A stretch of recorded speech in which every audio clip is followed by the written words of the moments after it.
नमस्ते गुरुदेव।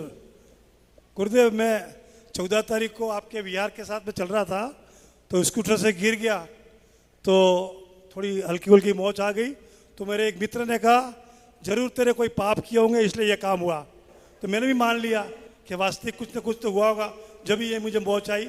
लेकिन गुरुदेव, मेरा ये प्रश्न है कि अपन जैन लोग तो छोटी मोटी मतलब घटनाएं करते हैं, ज़्यादा बड़ी नहीं करते, लेकिन ये नेत्याहू, इसके बाद में पुतिन, इसके बाद में ये गेलेस्की रोज सैकड़ों हजारों की संख्या में बम और मिसाइल डाल डाल के निर्दोष लोगों की हत्या कर रहे हैं और ऐसो आराम की जिंदगी जी रहे हैं।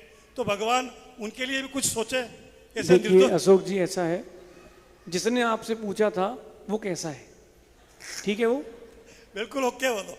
अच्छा सुनिए, का हमेशा एक बात ध्यान रखना कि देव सास गुरु की सन्निधि में कभी कुछ बुरा हो जाए तो बहुत छोटे में निकल गया है ना। देखो आपकी अवस्था वृद्ध अवस्था है और इतने में तो आजकल ये मोम प्लास्टिक के हो गए शरीर कि थोड़ा सा गिरे, सिर टकराया, आदमी खत्म, टाटा खत्म। लेकिन और उस दिन आप भिड़ते भिड़ते 3 बार बचे थे और तीसरी बार में आप ठुकी गए थे ना। मैं पीछे मुड़ के रुका, अभी देखा भी तो, लेकिन बोले कि उनको वापस घर भेज दिया है। तो कभी भी एक और बात बीच में आई तो बताता हूँ, कभी भी एक बार में किसी का एक्सीडेंट नहीं होता कि प्रकृति आपको 2-3 मौके देती है, तो पहले मौके में ही रुक जाओ ताकि बच जाए। और रही बात पाप कर्म की, तो बोलना भैया पंचम काल में पैदा हुए तो पाप कर्म का उदय है, और तुम जैसे लोगों से बात करें तो और पाप कर्म का उदय है।